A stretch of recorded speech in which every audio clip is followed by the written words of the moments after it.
जय गुरु जी संगत जी। संगत जी, गुरु जी के डिवाइन कॉल सत्संग प्लेटफॉर्म में आप सभी गुरु परिवार का हार्दिक स्वागत है। शुक्राना गुरु जी महाराज का कि उन्होंने मुझे ये सेवा दी कि मैं आप सभी गुरु परिवार के समीप आके गुरु जी के कल्याण महिमा अनुभव का वर्णन कर पा रही हूँ। अनंतम शुक्राना मेरे गुरु जी महाराज का। संगत जी, आज का जो सत्संग मैं आपके साथ शेयर कर रही हूँ वो पुष्पा आंटी का सत्संग है। बहुत ही प्यारा और ब्लेसिंगफुल सत्संग है। तो मेरी प्लीज आप सभी गुरु परिवार से विनती है कि सत्संग को आप अंत तक सुने, ध्यान से सुने, पूरा सुने। सत्संग बहुत ही ब्लेसिंगफुल और चमत्कारी है। गुरुजी महाराज कहते हैं, सत्संग सुनने वाले का भी कल्याण और सत्संग करने वाले का भी कल्याण। तो प्लीज सत्संग जी, बिना स्किप किए सत्संग को जरूर सुनिएगा, बड़ी श्रद्धा भाव से अंत तक। इसके अलावा अगर आप भी अपने सत्संग अनुभव शेयर करना चाहते हैं तो हिंदी में साफ राइटिंग में आप अपना सत्संग लिखकर हमारी जीमेल आईडी पर सेंड कर सकते हैं, ताकि आपके द्वारा सुनाए गए सत्संग से जो भी गुरुजी महाराज की नई जुड़ने वाली संगत होगी उन्हें गुरुजी के कल्याण महिमा अनुभव के बारे में ज़्यादा से ज़्यादा पता चलेगा। सत्संग आपको पसंद आए तो आप इसको लाइक कर दीजिएगा, चैनल को सब्सक्राइब कीजिएगा, वीडियो को ज़्यादा से ज़्यादा संगत में शेयर ज़रूर कर दीजिएगा और बेल आइकन दबाना बिल्कुल भी नहीं भूलिएगा। जब भी कोई लेटेस्ट सत्संग आएगा उसका नोटिफिकेशन आपके पास आएगा। तो चलिए संगत जी, चलते हैं पुष्पा आंटी के सत्संग की ओर। सत्संग शुरू करने से पहले करते हैं गुरु जी का मंत्र जाप। ओम नमः शिवाय, शिव जी सदा सहाय। ओम नमः शिवाय, गुरु जी सदा सहाय। जय गुरु जी संगत जी। संगत जी, सबसे पहले गुरु जी महाराज के चरणों में कोटि कोटि नमन। सारी संगत जी को जय गुरु जी। संगत जी, मैं जितना गुरु जी महाराज का शुक्राना करूं उतना ही मुझे कम लगता है। कभी सोचा है जब इंसान मर जाता है तो उसके साथ असल में होता क्या है? सोचिए संगत जी। हम जिंदगी को जीते हुए देख सकते हैं, बचपन को जीते हुए देख सकते हैं, जवानी को जीते हुए देख सकते हैं और बुढ़ापे को भी जीते हुए देख सकते हैं। इस संसार की हर भौतिक पदार्थ वाली चीजों को देख सकते हैं, लेकिन क्या इंसान मरने के बाद दूसरे मरे हुए इंसान के बारे में देख सकता है कि वो मरने के बाद कहाँ जाता है, क्या करता है, कौन से कर्मों के हिसाब से उसे दंड मिलता है? नहीं संगत जी, ये सब हम नहीं देख सकते। इसके पीछे का एक बहुत बड़ा कारण है और वो कारण है ईश्वर। क्योंकि ईश्वर की ये कुछ ऐसी लीलाएं हैं जिनको हम नहीं समझ पाएंगे, ना ही हम इसको महसूस कर सकते। अभी हमारा कोई जानने वाला मर जाए तो हमें ये पता है वो मर गया है, लेकिन वो कहाँ गया है, क्या कर रहा है, कौन से उसके अपराधों का उसे दंड मिल रहा है या कौन से उसके पुण्य का उसे फल मिल रहा है, ये हम में से किसी को भी नहीं पता संगत जी। क्योंकि आत्मा बस चली जाती है या कोई है जो उसे लेने आता है। ये कोई कहानी नहीं है, किसी फिल्म की स्टोरी नहीं है। ये मेरी जिंदगी का एक सच्चा अनुभव है, जिसे मैंने महसूस किया है, जिसे मैंने जिया है, जिसे मैंने देखा है। संगत जी, शायद आज मेरा ये सत्संग सुन के आप लोगों के जीवन का नजरिया बदल जाएगा और आप ये सोचने पे मजबूर हो जाएंगे कि प्रकृति के नियम को सिर्फ भगवान के अलावा कोई नहीं बदल सकता। ना ही जीव को, ना ही मनुष्य को, ना ही किसी पशु पक्षी पेड़ पौधों को। ये सब परमात्मा की रची हुई एक काल्पनिक रचना है जिनमें हम जी रहे हैं। आपने एक बात जरूर सुनी होगी संगत जी कि इंसान पल भर का मुसाफिर है। वो इस धरती पे आया है और फिर उसे चले जाना है। जैसे जिसका ट्रेन स्टेशन आ जाता है वो उतर जाता है, उसी प्रकार ये जीवन की कड़वी सच्चाहट है कि जब जिस इंसान का बुलावा आ जाए वो उस ट्रेन से उतर के चला जाएगा। शरीर यहीं का यहीं रह जाएगा, लेकिन आत्मा, आत्मा हमारी कहीं और चली जाएगी। तो संगत जी, ये सब कुछ जीवन की जो ऐसी अनुभव रचनाएं हैं जो मैंने महसूस की है। संगत जी, सुख और दुख तो हमारे जीवन में हमारे कर्मों के हिसाब से मिलता ही मिलता है, लेकिन उन कर्मों को करने में सबसे बड़ा योगदान जो होता है वो हम इंसानों का होता है। हमारे पास बुद्धि है, दिमाग भगवान ने दिया है, हम ये सोच सकते हैं कि क्या अच्छा है क्या बुरा है।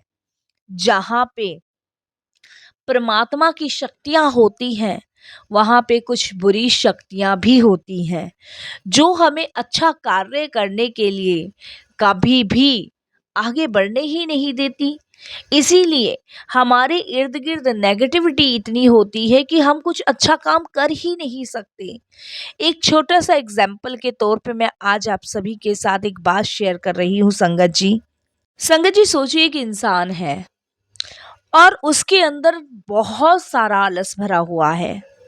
वो हर काम को थोड़ा थोड़ा लेट करना चाहता है, उसका बिस्तर पे से उठने का मन नहीं करता।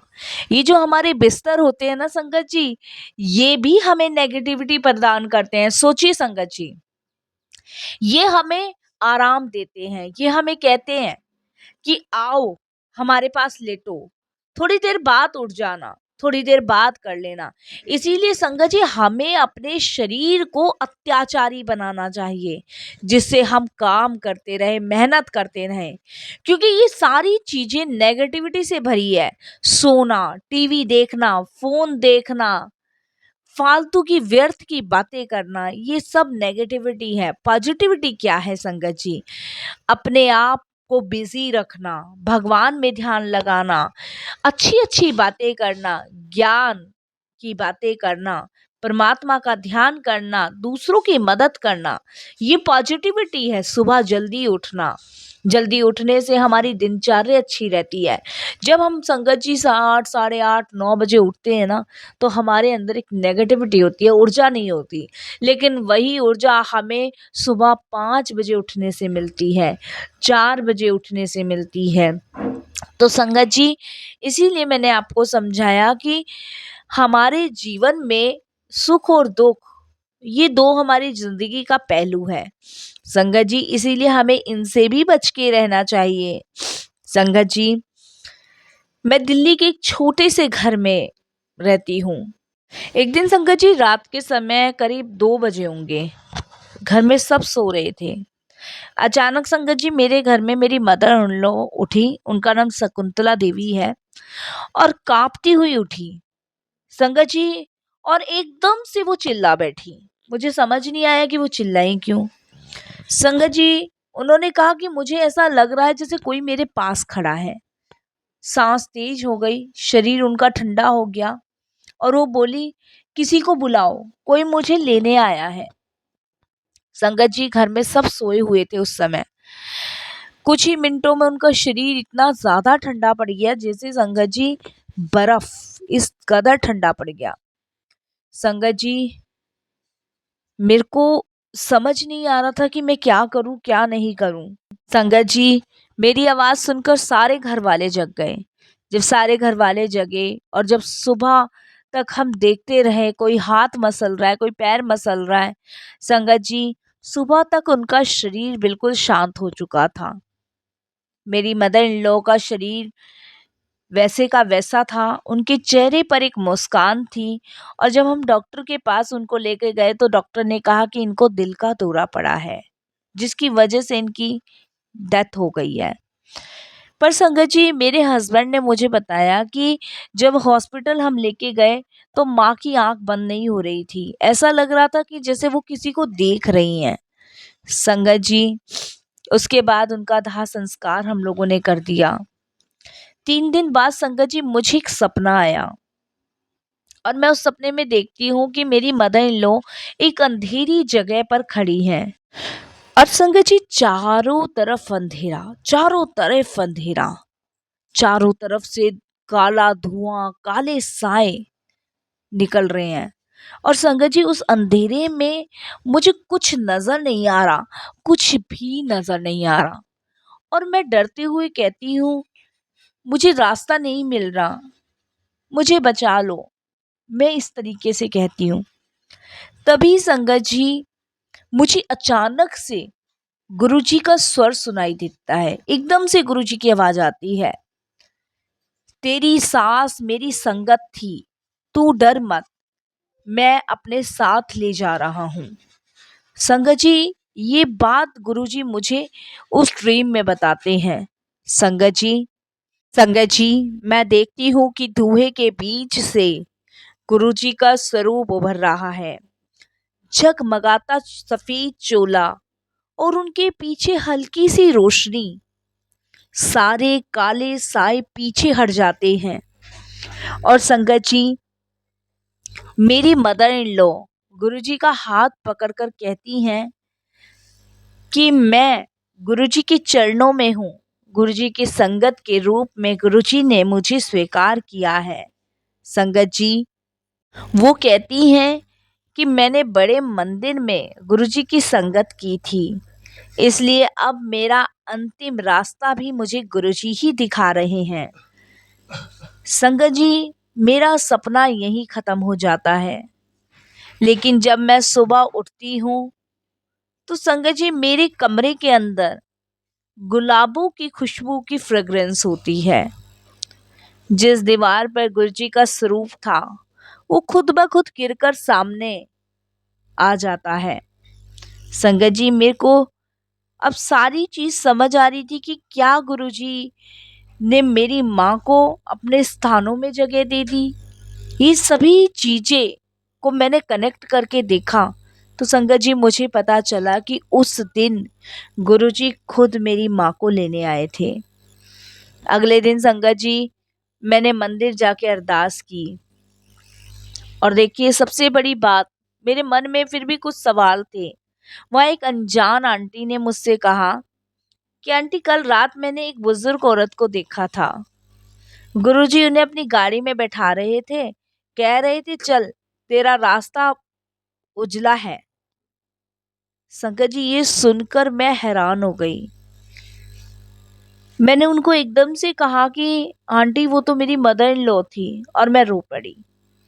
क्योंकि संगत जी, वही बात उन्होंने मुझसे कही जो मैंने सपने में देखी थी, जबकि मैं उन आंटी को जानती नहीं थी, पहचानती नहीं थी, कभी मिली भी नहीं थी। और अचानक से वो आंटी मुझे कहती है कि मैं अपना एक सत्संग आपसे शेयर कर रही हूँ। संगत जी, ये तो मेरे लिए बड़ी ही अचंभे की बात थी और मैं उस दिन बहुत रोई, बहुत रोई।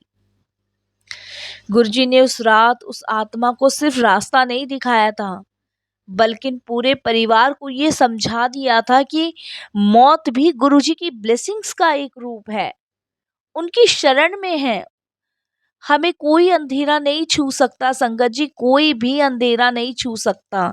ये गुरुजी ने उस दिन समझाया था मुझे कि मरने के बाद तुम्हारे शरीर की दुर्गति नहीं होती है, तुम्हारे शरीर को, तुम्हारी आत्मा को गुरुजी अपने चरणों में स्थान देते हैं। हमारे शरीर की दुर्गति नहीं होने देते, ना ही हमारी आत्मा की दुर्गति होने देते हैं।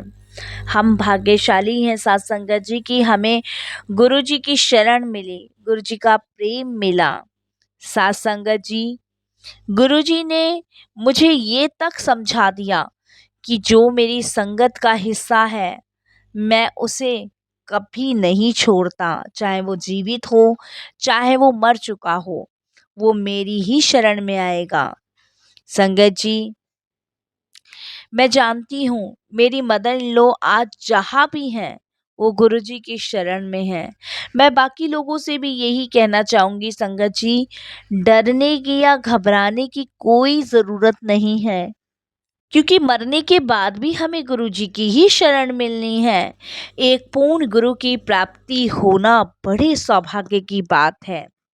संगत जी, अगर आपके घर में भी किसी की मौत हो जाए तो डरना मत, रोना मत। गुरुजी हर आत्मा को उसकी मंजिल तक छोड़कर आते हैं। मौत सिर्फ शरीर की होती है, रूह तो वही है जो ओम नमः शिवाय की ध्वनि में लीन हो जाती है।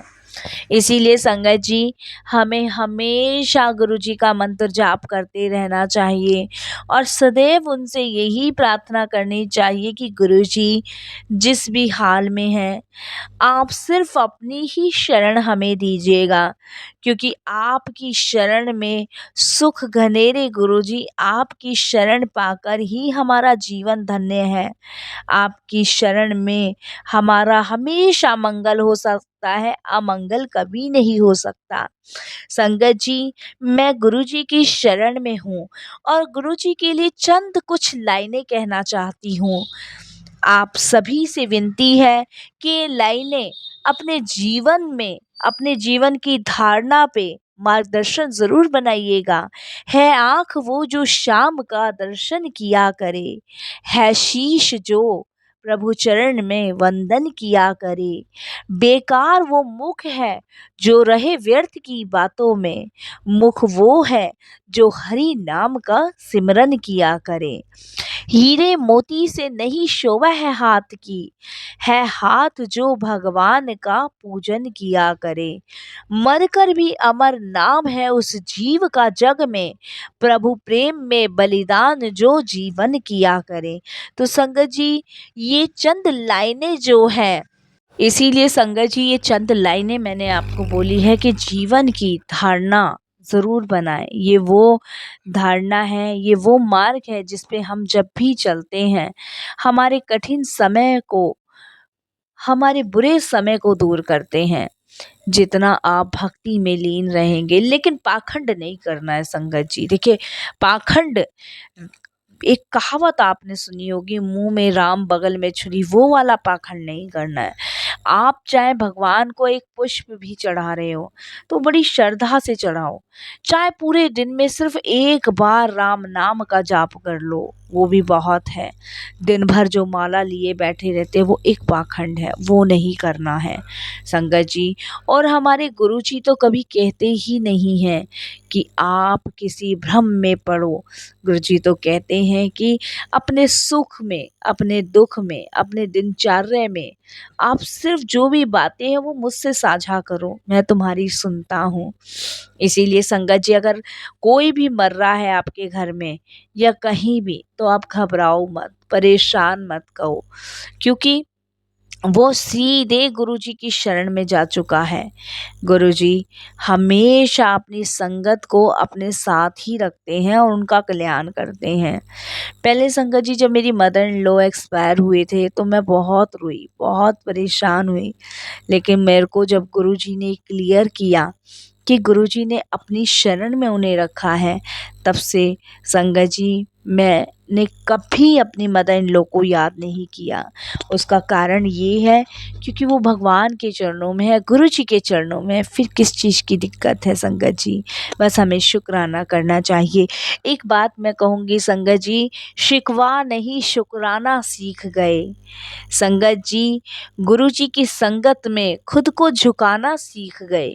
पहले मायूस हो जाते थे कुछ ना मिलने पर, अब गुरुजी तुम्हारी रजा में राजी रहना सीख गए।